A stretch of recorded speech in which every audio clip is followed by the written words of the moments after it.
Hi, I'm Joe Jacobson at Wycombe Wanderers, and you're listening to Wycombe Sound. The Wycombe Wanderers Show. Welcome to this week's edition of the Wycombe Wanderers Show on the eve of the Wycombe Wanderers Ex-Players Association annual dinner. It's the 13th one.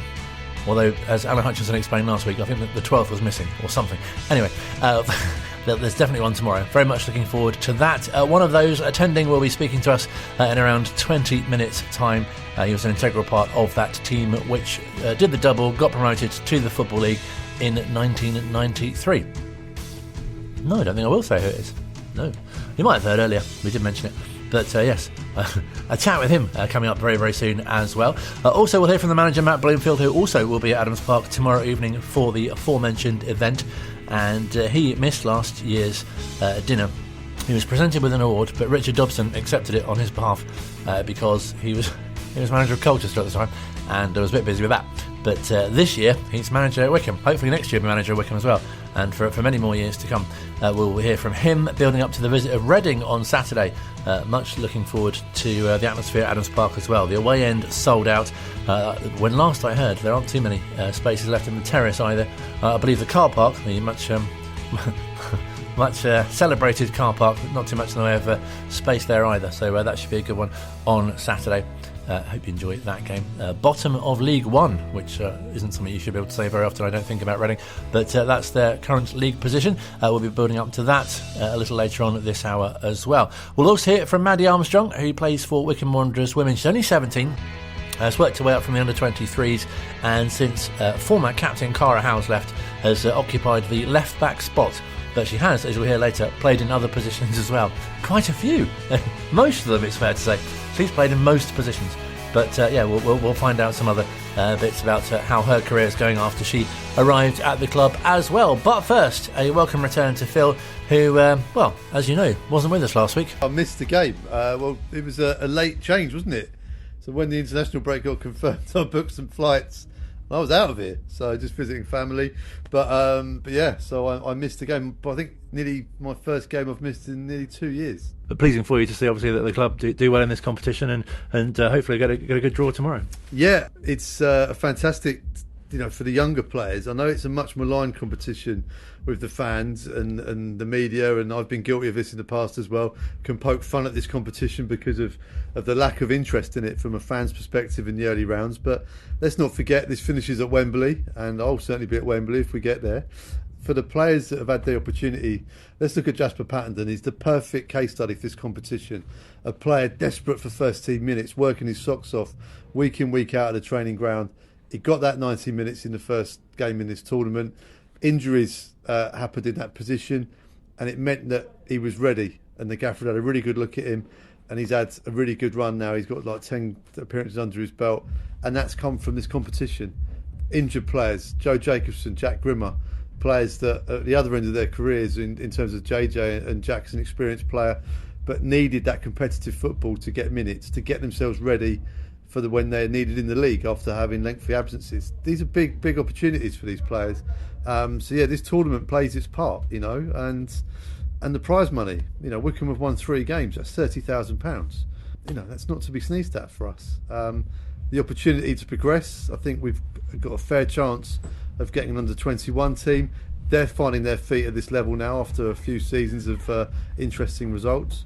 So it's not going to be an easy game, but it's an opportunity for more prize money, more interest, more minutes, more opportunities for players who haven't been getting league action. So yeah, I think it's been a positive experience, this competition so far. And also the players should really reap the rewards of having the game moved from the Tuesday to the Saturday. Yeah, and I think again that shows you that the lack of fan interest enabled that to happen. And I think actually more fans went on the Saturday than probably would have done on a Tuesday night for a game that was essentially a dead rubber. But it meant that Wycombe could top the league. And here we are now. Wycombe have got 3 clean sheets, 3 1-0 wins, playing against Reading, who I think have got the best record in the EFL trophy this season in terms of their results and goals scored. But they're doing terribly in the league. So they're talking about how they can get their cup form into the league. But I think, the greatest deal of respect, very different levels of competition between League One and the EFL trophy. I think a lot of fans are getting excited about Saturday as well, just partly due to the geographical closeness of the two teams, but obviously also because Reading were not so long ago doing so much better. Yeah, this is a team that's been in the Premier League. They're a really well supported club. They're in a real mess, aren't they? And it's being sorted out as we speak. And and you hope for the sake of football that they get through it and they find an even keel and whatever. But on the pitch, I hope their misery continues on Saturday. I hope they get absolutely stuffed. And the Wycombe fans who work with Reading fans, there will be lots of them because of the geographical nature of it. I hope they've got the bragging rights come Monday, because this is what it's all about now. Wycombe need 3 points in the league after some good performances that haven't probably produced the points that we deserved, but it's a results business and we're after the 3 points. So sympathies for Reading will have to be parked until next week. But it should be a great atmosphere at the ground. Fantastic. Sold out away end. Reading, great supported club. They travel in good numbers and ain't got to travel very far, have they? So yeah, it should be a good atmosphere, and fingers crossed the Wycombe public come out in their numbers as well and make some noise. And also, just 3 points will take them to within just a couple of points from the playoffs, really. So in terms of the league position, would look a lot better as well. Absolutely. It's very tight, isn't it? It always is in League One. If you can get 2 or 3 results strung together, you can really improve your league position no end. But look, we're still in that stage of the season where you can't ruin your season, you can't sort of win anything at this point. But if you can get a decent run together, you can make sure in a decent position when we turn for home in January, and then that's when it really starts to matter. Well, does it feel like as well this has got sort of the start of quite a real busy and key run of results? Games. Yeah, well, hopefully some key results as well. Reading, Barnsley, 2 big games. Barnsley having their own issues this week as well. Then it's the FA Cup, which I think we're all talking about league positions and stuff, but I know a lot of fans really, really want a decent cup run, and we've got a home tie against Morecambe, another club who are in a bit of turmoil at the moment, having lost their manager. So on paper, a great opportunity to progress. We know it'll be a tough game. It always is against Morecambe. But yeah, in 2-3 weeks' time, we could be looking at a team who are progressing in 2 cups, doing well in the league. It's all there to play for. But with that becomes a relentless fixture schedule, and it's hard going. But hopefully this week, with the moving of that fixture last Saturday, hopefully has given them enough time to recover and get enough energy in the tank to attack this run of games into Christmas, which itself is a challenging period of games too. Lots to look forward to. Enjoy the game. I will do. Great chatting to Phil a little earlier on today at the training ground, which you might have heard, or it sounded a bit like it was in his car with a massive bass booster in.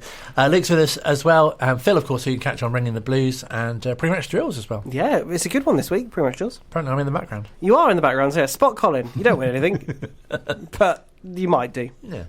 Looking lost or something. The sun was very low in my defence. Yeah, which apparently means you just ignored me. Yes. Yeah. Way of covering that up. The low sun. The sun wasn't out. Yes. Brilliant to chat to Phil, and lots going on. We've got sort of, I guess, a staggered notice board this week. We can give you drip feeds. Part one of the notice board. Oh, nice. Thank you very much. I found sound effects. It's very low tech, this notice. It's good, isn't it? Chairboys star and rapidly fan favourite Luke Leahy has invited the South Central Ambulance Charity to hold a collection at Adams Park ahead of Saturday's League One fixture against Reading, as a gesture of his and Brandon's appreciation for their help and support throughout their injury treatment in the recent game against Stevenage. The number 10 has donated a shirt signed by the squad for the charity to raffle off. And would you like to know how you can enter? I would, please do. I'm going to do this live right now. Oh, you're going to enter live? I'm going to enter live. Not that I can win, but I'm going to tell you how to do it. So you pick up your phone. Pick up my phone. Good, right, step 1. You type in Wycombe in capitals, I think. Don't know this in real time. No, it's in capitals on the website, so I'm guessing Wycombe in capitals, and you send that to 70215. That's 70215. You're playing along at home. Okay, exactly. Then you'll get a message, and you will then be able to respond with either 1, 5 and 10 as a donation to South Central Ambulance. Each £1 donation counts as one entry, and the raffle closes at 3:30 on Saturday. At that point, the charity will randomly select a winner who will be announced at half-time.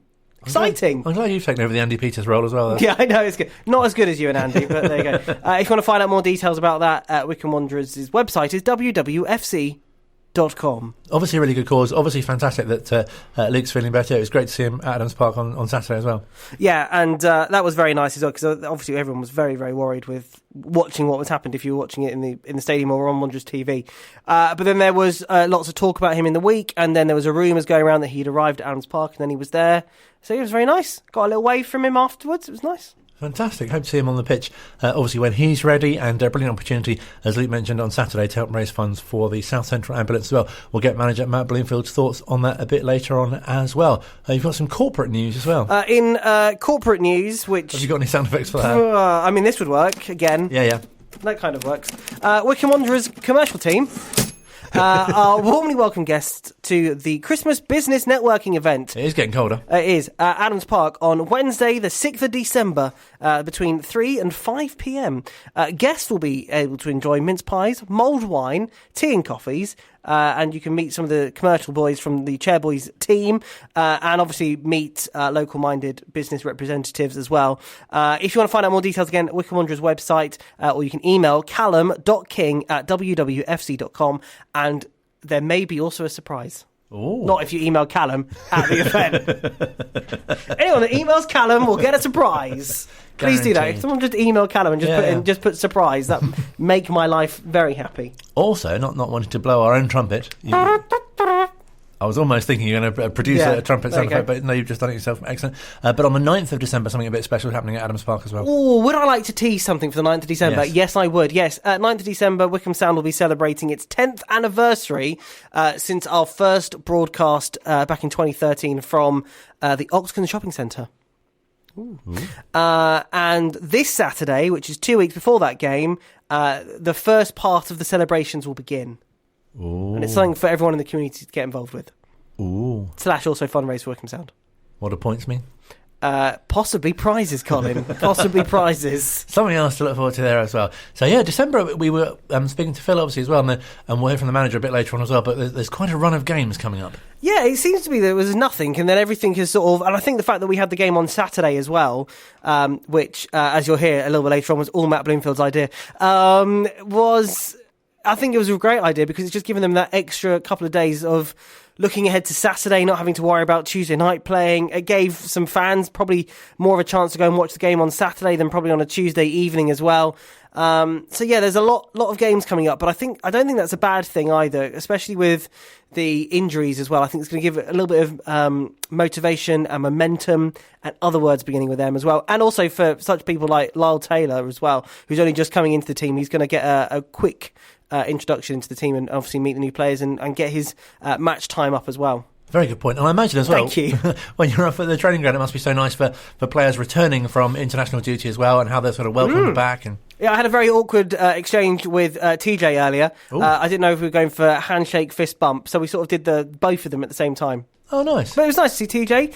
Obviously, Dale Taylor's back as well. Joe Lowe with his sausage roll it was back as well. Very happy with his goal. And Killian as well got his... Was it first goal? Yes. Yeah. Well done to him. In other news, excellent you goal. just reminded me, my guitar teacher... Sorry? I don't know where this is going, but go on. Exactly. Was recently at a cafe in Lane End. Okay. And he saw a Wycombe Wanderers player, I quote, who had a foreign accent. Nice. I've deduced this was TJ. Okay. Apparently he spends a lot of time there. Very nice. At a cafe in Lane End. If you want to see TJ, then you know where to find him. About 11 o'clock, apparently. No, very nice. Really? Well, You're not training? No, that can't be right. That can't be right. He must be training then. Perhaps it was later in the afternoon then. Okay. Who knows? Yeah. A Wycombe Wanderers player was somewhere in the local area. Yeah. Yeah. There can't be too many cafes in Lane End, can there? No, I don't know. Maybe there are. Possibly. We'll try them all till we get there. I think you said 11. Perhaps not. That is when they're training, isn't it? Maybe it was on one of the day off. Yeah, maybe. Maybe. I don't know. Find other Wycombe Wanderers players in cafes around High Wycombe. I was going to say we should make that a feature, shouldn't we? Yeah, I think there are some favourite... Actually, talking of food... Oh, this would be an insider tip. This is a nice insider bit. When it's anyone's birthday, be it player or staff's, sweeter foods are brought to the training ground. Ooh. Be it cake or branded donuts. Luke Leahy's birthday was earlier in the week. There seems to be a run of birthdays this week, actually. But Luke Leahy brought his sweet treats in today. And and he had an excellent choice of cakes this week. Victoria Sponge. There was some amazing... I don't know who makes the flapjack, but it's also incredible as well. Wow. There was obviously healthier food as well available at the training ground. So I think you were going to say other places around you can spot players. I just remembered about the cake any that I ate haunts and earlier. hideouts of players where you can spot players? No, just everywhere. I know mate. Bob saw one in Sainsbury's. There's a lot of places. Yeah, of course. Yeah, you never know where a Chairboys player might just jump and appear a bit on you. More on that in future weeks. Yeah, exactly. When we've prepared it better. Yes, I'll get a map. Part 2 of the Wycombe Wanderers Show next. Online, on Radio Player, and on 106.6 FM. This is Wycombe Sound. Tuesday evenings from 7. Hello, Phil here from Wycombe Wanderers, host of Ringing the Blues, which you can listen to right here on Wycombe Sound every Tuesday from 7 till 8. We'll have all the action from the game at the weekend, plus a whole host of players and guests associated with the club, plus our weekly feature Till Death Us Do Part, where Wycombe fans remember their favourite memories. Only on Wycombe Sound, 7 till 8.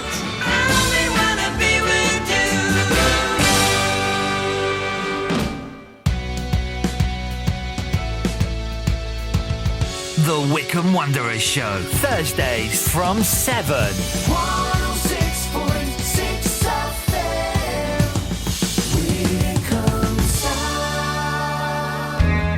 Still to come on this week's edition of the Wycombe Wanderers Show, we'll hear from manager Matt Bloomfield talking at this afternoon's press session at the training ground as we look ahead to the visit of Reading on Saturday. As mentioned, the away end is sold out. I'm fairly confident as well that the home end won't have too many spaces when it comes to kick-off as well. We'll catch up with Maddie Armstrong too, who is a Wycombe Wanderers Women left-back, although she has occupied other positions as well, but currently left-back. Who knows by later in the season where she'll be playing. But first, we mentioned a little earlier on that it's the Wycombe Wanderers Ex-Players Association annual dinner tomorrow evening, and one person who'll be there, I'm very pleased to say we can speak to. It's we heard a little earlier on in the season, a couple of weeks back, from Kim Casey. No, we've not got him back. He has described our guest this week as the best goalkeeper he's seen in his career, and also an outstanding guy, which is a lot to live up to. But I'm very excited to introduce and welcome to the show Paul Hyde. Hello, sir. Hello, how are you? Really good, thank you. How are you doing? Very well, thank you. Very well. It's a real pleasure to speak to you, and you must be so much looking forward to the annual dinner, and it'll mean a lot, I'm sure, to be reunited once again with your former teammates. I can't wait. I'm so excited. It's been 30 years now. I can't believe where 30 years have gone. I could just really been so much looking forward to tomorrow evening. Yeah, really looking forward to it. And especially to be at Adams Park as well, where you've had so many memories, and as I say, to be reunited with players that you've played with, and also the manager as well. Well, quite clearly. I mean, the first time I went to Adams Park was to meet Martin prior to signing a contract down there, and I met him in the Spot Bar, I think it was, at the time, and yeah, it was fantastic. Martin's, just an amazing man, and to meet up with your Currys and a few of the other lads that I haven't seen for 20, 25 years, some of them, so consequently it's going to be just an epic evening for all of us. Because Andy Kerr's coming from Vancouver. Obviously, there are people like Steve Guppy who I don't think can make it, but he's quite far away as well. Others, it'll be, as you say, so nice to get together again. And I'm sure it'll be like, you've not long been parted. It feels like that. Time does fly, as they say, and it really does feel like that. I mean, I still remember kicking every ball in every game. If if anyone wants to talk to me about a game, I will remember that game, and I remember the incidents in it, especially. If you try not to remind me about the Colchester game. But yeah, they were fantastic days, fantastic players, and as a group of lads, that we're still friends. We still meet up every now and again when we can do, when there's not a train strike, and it's just been a 30-year dream really, and that was given to me by Martin O'Neill. I mean, because I think if you say 30 years quite quickly, it doesn't feel like that long ago, does it? But obviously, it's a lifetime for some people, and 5 years is a lifetime for a 5-year-old child. But if you're, I can remember very well, obviously, watching you play and some of those games that you've mentioned, and obviously the Wembley games must really stand out for you as well. Well, to play at Wembley was every schoolboy's dream, and it's certainly one of my dreams. And I was looking at the medals the other day from playing at Wembley, and I was fortunate enough to play there twice, and sit with Martin on the bench on the Leicester game as well against Crystal Palace. But going back, playing at Wembley was just a dream to play, and to become a professional football equally was just another dream. It was like I thought I'd missed the chance, and I was late in the career going for it, and everything just fell together. Met up with fantastic players, great manager, fantastic club, supporters to die for, and it was just a roller coaster ride all the way up to Division 1, and it was just unbelievable. Just an unbelievable ride at a fun fair, really. It was just brilliant. Because it's strange, isn't it, looking back, and I guess in a way almost better, because you couldn't have really predicted how it would have panned out. You can't predict anything, no. I mean, it only takes a bad bobble, a bad refereeing decision, and things all change. But I don't know, the resilience of that particular team when we played there, and you know, you've had that resilience in other teams with other managers as well, and you've had a fantastic run from the past few years. But the resilience of that team and the camaraderie of that team was second to none. I mean, I can't explain how good it was. It was just fantastic, absolutely fantastic. And when people talk to me about my career from non-league going to football league, going back into non-league, when they talk to me, they say, "What was the high spot?" There's only one place I ever look to talk about, and there's only one team I will talk about of that, and to say Wycombe Wanderers gave me my dream and more, and it's just been amazing. And talking to people like Matt Crossley and Keith Ryan as well, they talk about how, you know, Martin O'Neill really instilled such great belief, and that you really believed that you were going to win games. He did believe it, and I think if you ask any player that played at that time for Wycombe, when we lost, which wasn't that often under the guidance of Martin, when he left the changing room, we all used to look at each other and say, "We let the gaffer down."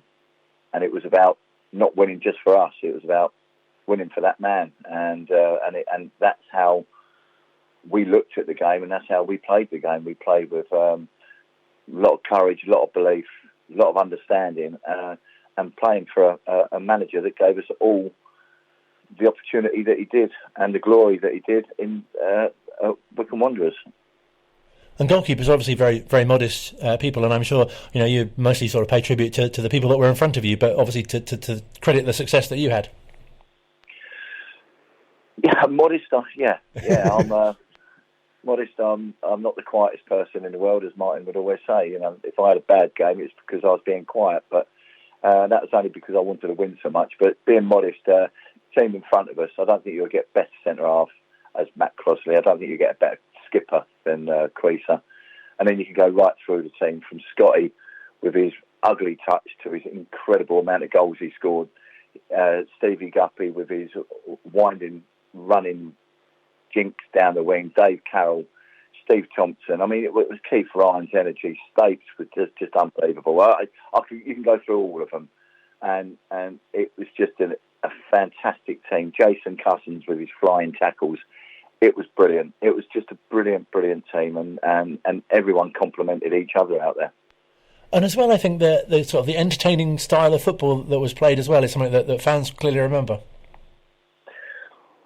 Well, I mean, I go back every now and again and look at the Wembley appearance when we won the playoff final against Preston, and again, if you look at the resilience, I mean, the two totally different contrasts of football with under John Beck, a long ball. They scored two cracking goals, one overhead kick and one stooping header, but to come back the way we come back and to score the goals. If you actually look at the build-up play from the back, going right through the middle to the dissection of their team and the finish from your strikers Garner and Thompson and Davy Carroll, quite clearly, was just incredible, absolutely incredible. Great football. And obviously the support that the team had, obviously at Wembley, but also, you know, games at Adams Park, and you know, being a goalkeeper, you were so close to the terrace as well, and had a great relationship with supporters too. I absolutely loved it. I love coming out for the warm-ups. I like to do a bit of shooting as well. I missed the target a few times and hit a few people. I do apologise. I'm sure they're fine now. But it was always just a dream to walk out on Adams Park. The pitch was always brilliant. Jim Gardner was amazing, and what a lovely man he was as well. And as you walked out, you just felt the buzz. The supporters, whether you played good, bad or indifferent, they were there for you. They just loved to be there. They loved the style of football that Martin had us playing. They loved the characters that were on the pitch, and to be that close to them, I became really quite friendly with them, and not so friendly with the away supporters. And a really special relationship, as we touched on, with your teammates as well, and the dressing room seemed so close, and everyone got on so well. We mentioned Kim, who we had on the show a few weeks back, saying how much of a pal that he was with you. Kim was incredible. He was he was a thorn in our side when he was it was Cheltenham, wasn't it? Yes. When he was at Cheltenham, and then when he joined us, he was just unbelievably brilliant. I mean, it was just a shame that he broke his collarbone on the post in the West Brom game. It put him back a little bit, but absolute gentleman. Kim was just an amazing addition to the team. What a lovely lad. What a lovely bloke. And then you had your Timmy Langfords as well, and everyone. Just everybody. There's just nothing bad to write about anybody. When Martin brought people in, he wanted a changing room that had harmony. And oh my God, did it have harmony? I think that's something that really stands out, isn't it? Because the spine of the team seemed to, not really change that much. But anyone who came in seemed to fit so well. They did. Again, there was he had just plucked them out the sky. These players that just came in and they just gelled. And I think I gave the boys the biggest worry when I turned up, because I had a bit of a bad boy reputation, but I think I quickly cleared that one up, and Martin's trust was shared with the lads, and then the belief was there, and we just went on to bigger and better things all the time, and it was just the change room. No one ever gave anyone grief. You had a captain, Creaser, would always sit there next to you, and if he was having a bad game or bit of a tough week, or if you had a little problem at home or whatever, he would just sit there and just talk to you and just help you through it. He was just an amazing captain. And I don't think you missed too many games, but there's a good sort of goalkeeping union, wasn't there, with yourself and Chuck as well? Chuck, I always said to everybody, and I think Martin will agree with this if he's listening, he was a fantastic five-side goalkeeper. He dominated a small area, and he had a great character, and his banter in the changing rooms was hilarious. He was one of the funniest lads in the changing room. He made things happen in the changing room that just eased everybody's fears or doubts or anything. When Chuck was around, it was always a fun place to be. And are there any particular kind of saves or occasions that you especially remember that really stand out, that you're especially proud of? My occasions that I was proud of, yeah. On a personal front, just Martin O'Neill phoning me up at work one day was just an amazing. It was like it went out on the loudspeaker over the tannoy that Martin O'Neill was on the phone for us to have a chat, and then signing pro for Wycombe Wanderers or signing for Wycombe Wanderers in the conference was just a massive achievement. Then I remember beating Sutton away. I had big fears, losing at home to Sutton 3-2 on the first leg. Beating them was the highlight of my life, really, in football. And that just, again, from there, winning the league with a Steve Guppy run down the wing, beating, cashing in on a goal from the left wing against Runcorn. There were so many things that happened. Playing against Coventry. I think Coventry game for me was the best all-round performance that Wycombe Wanderers ever put in while in my playing time. But my favourite game was that one and the West Brom FA Cup game at the home game where we played. I think one of the first goal could have done a bit better, but then made many saves afterwards that I weren't always given credit from against you, Super Simon Garner and co at West Brom, and that was a fantastic day out for us. But so many other memories. Honestly, I could talk to you all night about them. Of course. And it seems so easy to take for granted nowadays, but, when you see where the club is, and obviously having been in the Championship comparatively recently, but it must have meant so much to yourself and the rest of the team, obviously, from going from non-league to, being professional and going into the Football League. Going professional was a big step in my life, and it really changed things. I mean, we had by winning the conference, we had a football tour to Faliraki in Greece on the roads, and we all bonded out there again, and everybody decided to sort of stay along at Wycombe and make sacrifices with jobs and everything else. And then when we come back for the training ground, a totally new development for Martin and all of us at Homer Green and everyone else. We had to sort the training facilities out, which was very raw and sort of bordering in not that professional, but we made it work. And as a team, looking at where Wycombe Wanderers are now, they're firmly in people's thoughts all the time now by getting into the Championship. And to be quite honest with you, they only needed, a point to stay up, and the amount of points that they lost on the last minute of the game in the first 10 games, any one of them wins would have kept them up in the Championship. That would have been a huge ordeal to be in the Championship, but to survive and be a First Division team as long as they've been now is testament to the club and the way they run the books and the way they run the club now. It's fantastic, absolutely fantastic. And obviously, since your time, have you always kept an eye out on goalkeepers at the club? Because they seem to be so fortunate to have such high quality men between the sticks. Yeah, the goalkeepers have always been good. It's always lovely to be remembered as a good goalkeeper down at Wycombe, because there's so many good goalkeepers down there. They've been fantastic, and I do watch. I mean, every week the first result I look for is all the clubs that I've played for in the Football League, and I'm always looking out for them. I'm a born and bred Chelsea supporter, but first, Wycombe Wanderers is my first team that I look for.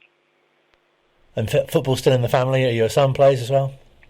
No, not my son, but my nephew plays. Oh, he plays. I think he's at Yeovil now, so he's one of our arch enemies of the past. But that is from the past, and I'm not sure they'll be part of the present unless we meet them in the FA Cup again. No, absolutely. And these days, you're still active, and I guess working with young people as well. I'm school teacher now.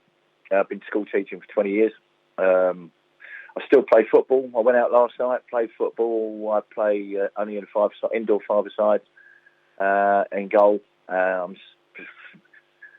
stupidly enough diving around on hard parky floorings and still making plenty of saves. The only difference is, whereas I used to hit the floor and get up quick, I hit the floor and it takes me a long time to get up. Yeah, so I'm still playing football at my ripe old age.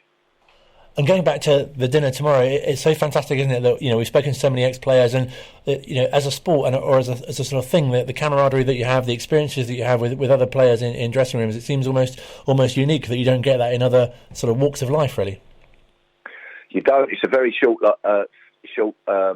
life, football. It's you're lucky if you continue it past 10 years. You're lucky if you actually get into it at all, and you're lucky if you win top trophies en route. I mean, there's many players out there that haven't had that glory, but possibly a lot more money. But it's an amazing thing. I mean, when I look back at my life, I look back and see my children, and I look back and think about my football and where I was and what I did and what Wycombe Wanderers gave me, and it's always in the back of my mind. It's always there, and if I ever feel a bit down about anything, I'll go and have a look at my medals. I'll go and have a look at a couple of programs, or start remembering, or get in contact with the lads, and it's just huge part of my life. And so nice that it was a springboard for, as you say, you got to go to Leicester as well, and other stuff that you achieved in your career as well. Yeah, I think I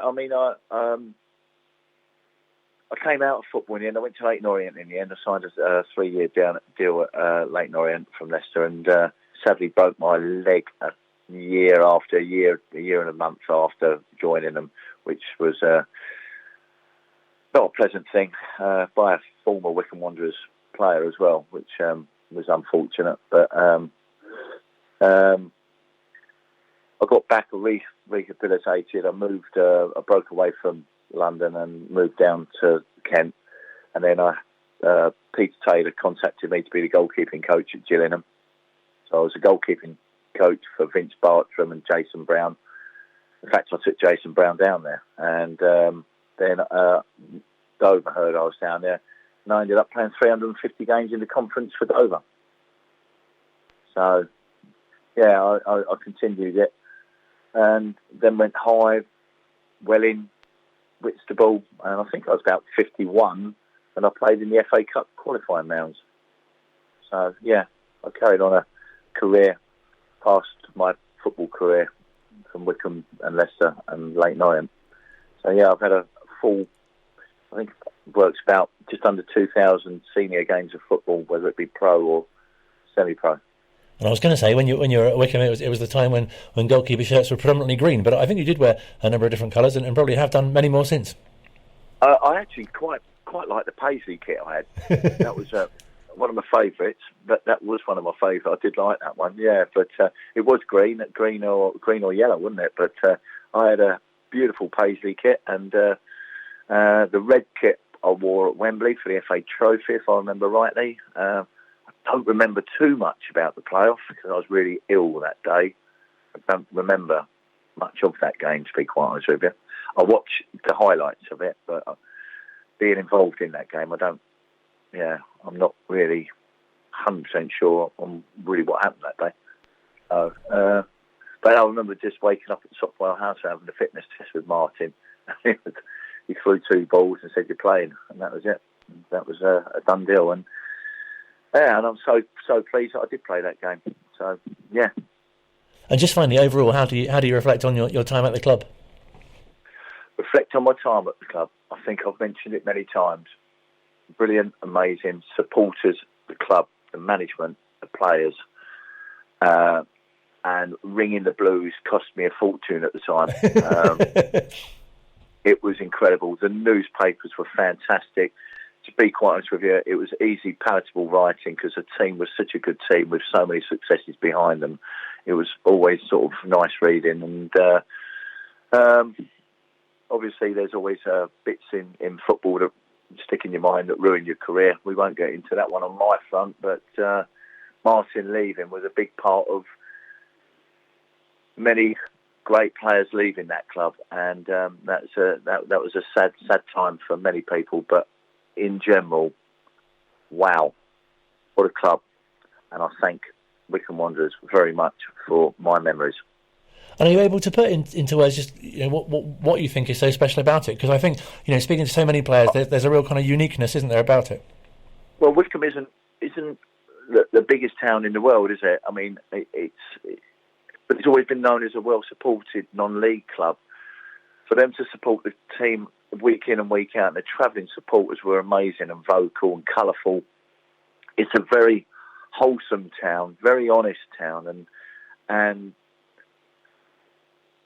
they just wanted to blend in with you. They're just your friends, every one of them. I mean, I can talk about Paul and Suzanne behind the goal with Mum, Val and other people there, that they're just like family members. And there was never any nastiness. It was always just friendly banter, friendly people, whether you were in the bar or not. I remember going into the bar on many occasions, and if we hadn't played particularly well, there's a crowd of supporters in the far corner of the main bar that would be waiting for me to come in, sit down and put the spotlight on me and grill me why things went wrong. But equally, they were there to pat you on the back and buy you a pint and cheer you along. But they liked our honesty. We liked their honesty. And I just think the whole package, the whole harmony was because everybody loved each other. It's a really great message. So pleased to be able to speak to you. Thank you so much for your time. Do enjoy the meal at the ex-players dinner, and very much looking forward to meeting you tomorrow. Yeah, that'd be fantastic. I can't wait. Thank you very much. Paul Hyde, former Wycombe Wanderers goalkeeper, speaking to us here at Wycombe Sound. Online, on Radio Player, and on 106.6 FM. This is Wycombe Sound. Final part of this week's Wycombe Wanderers Show still to come between now and, the end. We'll hear from Matt Bloomfield, the manager who we caught up with a little earlier on today, ahead of the visit of Reading to Adams Park on Saturday. Lots of other interesting topics to cover with him as well, including the players who've been on international duty and some other things.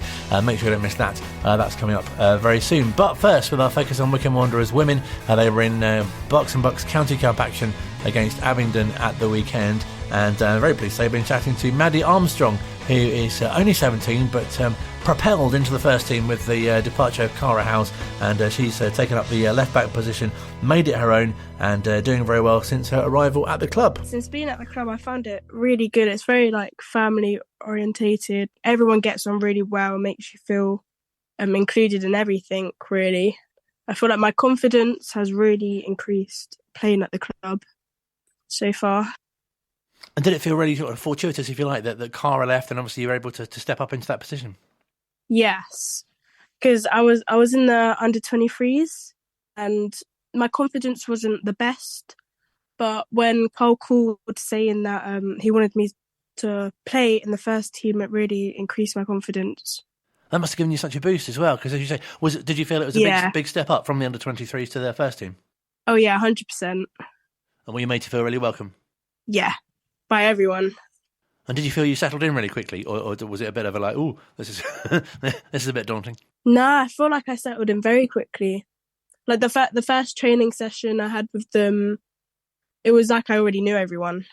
Oh, that's really nice. And would you say kind of left back is your favoured position, or because I know you've played on the wing as well? No, so originally I started off being a striker when I first started playing football, and then I got moved to centre mid.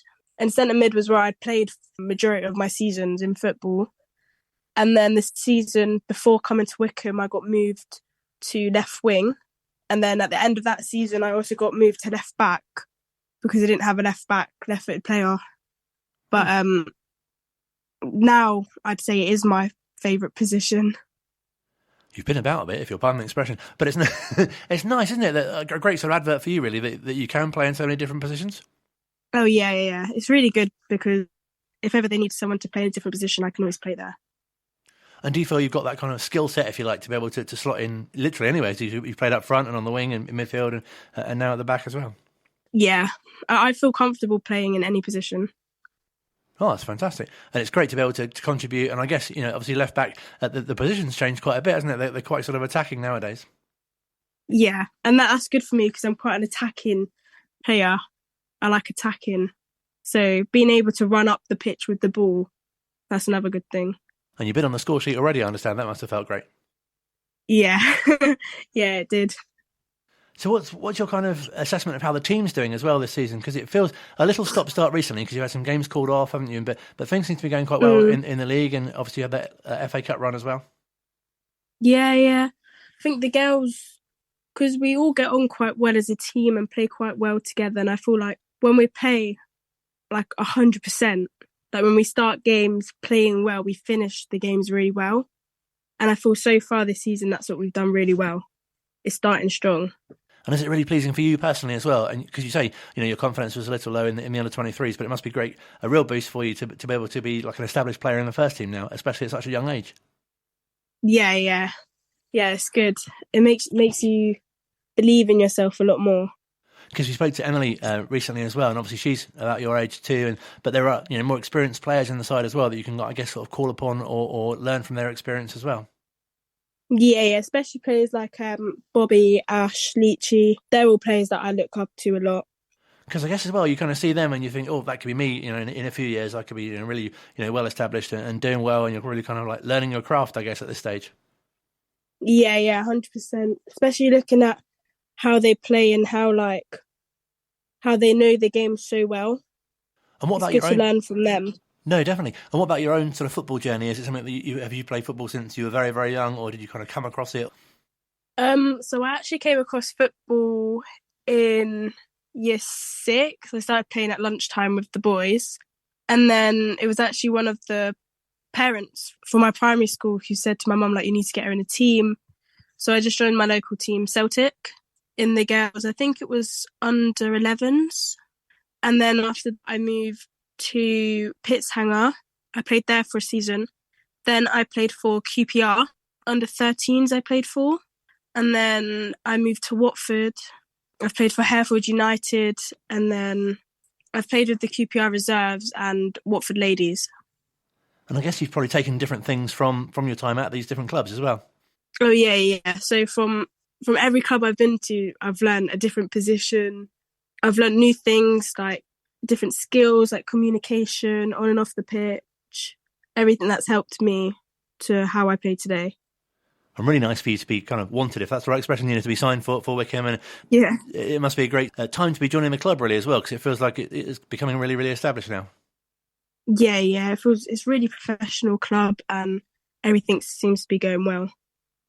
And have you noticed yourself a real increase in the popularity of women's football and the growth of it as a sport, and how much more accessible it is for youngsters too? Yeah, even in like our cup games, the amount of fans we've had come down, like the mascots, and playing in front of the fans just boosts you even more, makes you want to do even better. And we've spoken to some of the other players as well, but I mean, for yourself, obviously you're so young in your football career comparatively, but, say there are young girls who, I don't know, like kind of 9, 10, must really look up to you as well for someone who's, doing so well in the first team, especially at your age. Yeah, I've even been, I've been coaching a few younger girls who have wanted me to do some sessions with them. So that's good because it means they like what I'm doing. Do you set yourself kind of like personal goals and goals for the team as well that you'd like to achieve for the remainder of the season? Yeah, so I tend to set myself goals each game.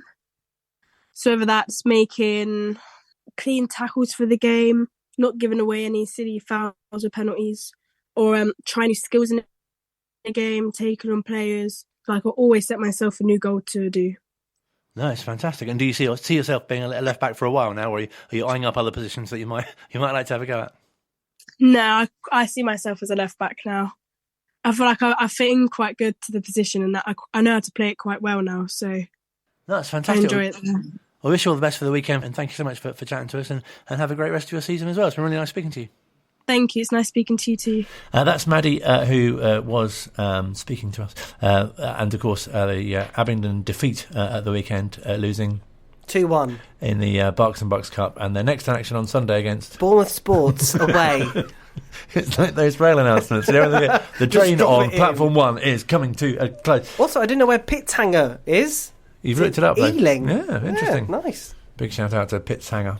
The Pitshangers, as they're known as. Yeah. Have they got any chants? I wonder how their chants go. Ooh, Pitshanger. something. Yeah. I'll work on it. By the Wenger boys. Yeah. Last part of the Wycombe Wanderers Show. If you've just tuned in, there will be a podcast version, though, available probably tomorrow. Yes. If you're listening to this podcast, possibly quite early. Probably available now. Yeah, if you're listening to it, yeah. But we like to end with a chat with the manager, Matt Bloomfield, who, as I'm sure you'll agree, has been reaping the benefits of having the game in the, what's now called the Bristol Street Motors Trophy, final group game against AFC Wimbledon, rescheduled from the Tuesday night at 7 to 12:30 on Saturday. It was a great idea by me to move the game, so I'll take that. No, I'm joking. It was been nice just to not have that midweek game. We knew we were going to have 5 players away on international duty, so the week was going to be disjointed as it was. So it was nice to be able to get back on the training ground this week and not have the boys recovering from a Tuesday night. So I thought that last Saturday was very good in terms of giving us that match prep for the players that haven't been playing so much, and a couple of the younger boys who I thought really impressed with the way they performed. So it was a nice way to tick off that final EFL Trophy game. With both teams who already knew that they were going to go through in a competitive environment, but also gave us some match minutes for the boys that need it. Really nice for the fans, obviously, and yourself and them, of course, to have the likes of Joe and Jack back out as well. Yeah, brilliant. JJ and Jack Grimmer are just incredible people. Have been incredible servants for this football club. Obviously JJ is slightly longer than Jack, but 2 players who give so much on the pitch in terms of their performance, but also their character and their personality, and it's great to have those two back. I think they're both class individuals, and really, really pleased to have them back in and around it. And of course, you say to you every international break, but real sense of pride for the club to have those players out on international duty as well. Yeah, incredible, absolutely incredible. So proud to our football club to have 5 players away on international duty is just incredible. So proud of the boys, to go away and conduct themselves the way they have and perform the way they have. It's fantastic. So incredibly proud of them, and also really, really proud and pleased, I should say, that they've all come back injury free and ready to go this weekend. And do they, in a way, sort of bring things back? I don't mean like sweet, like from playing at an international level back to the club. Yeah, I think they come back with a bit of a spring in their step. They've been away, they've been international footballers for 12, 10 or 11 days, and they come back. Killy scored the other night, and Jolo scored in the first game, and they come back with a bit of a spring and other ideas of what they've done, and maybe with a slight bit of freshness as well, because they've been out the building for 10 days. So it's always lovely to welcome those boys back. They've always come back with a smile on their face, and I think they're all great characters, so it's nice to have them back inside the building as one of ours.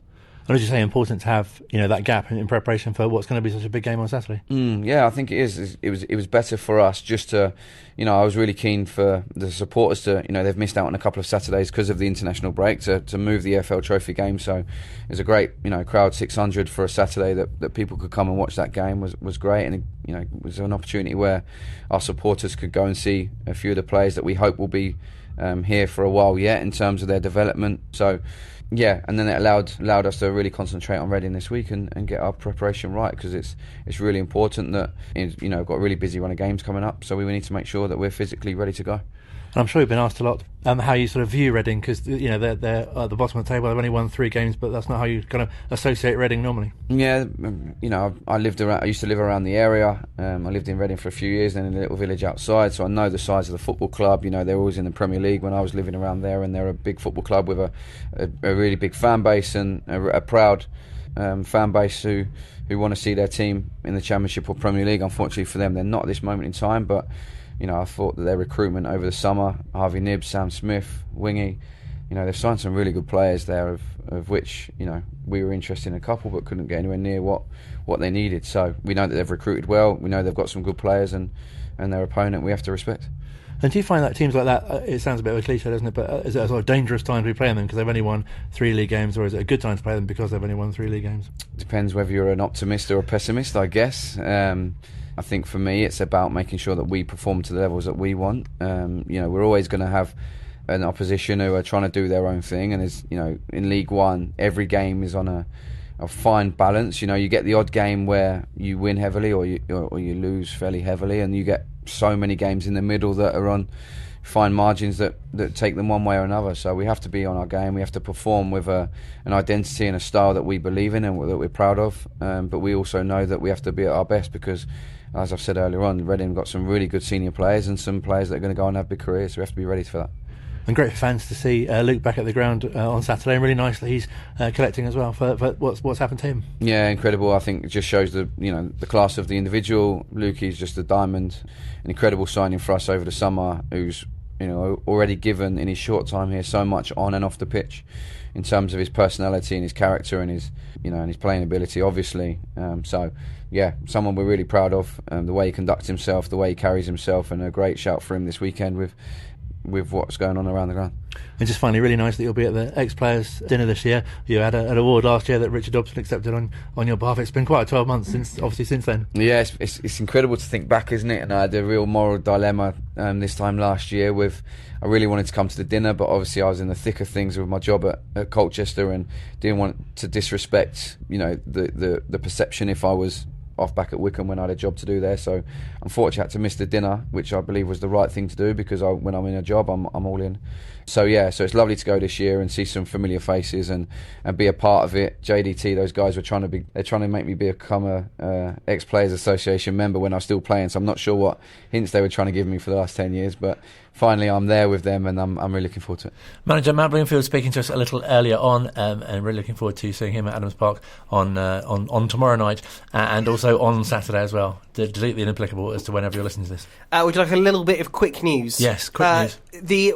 The Bristol Street Motors Trophy or the EFL trophy, is being made tomorrow. Wycombe Wanderers will either face Arsenal under-21s, Bristol Rovers, Fulham under-21s, or Oxford United, probably going to be Oxford, in the week commencing Monday the 4th of December. The draw will take place on Sky Sports News at 6:30 tomorrow evening. Yeah, as you say, Bristol Rovers and the Bristol Street Motors Trophy would be something, wouldn't it? It'll be quite. It's going to be Oxford, though. We all know it's going to be Oxford. Yeah. It's just our luck, isn't it? Be a run of Thames Valley games with the Reading game on Saturday. Oh, look at you, the Thames Valley games. I like that. Yeah. Nice, yeah, it's good. Should be a little tournament we should play. Yeah. The Thames Valley games. We should just do that, just anyway, just in midweeks. Yeah, nice. Yeah. Live coverage, of course, from the car park with Wycombe Sound. If you're not going to the game, you'll be able to hear, all sorts from midday. Yeah, live coverage from 3 o'clock with Phil from the Gantry. Come on, you Blues!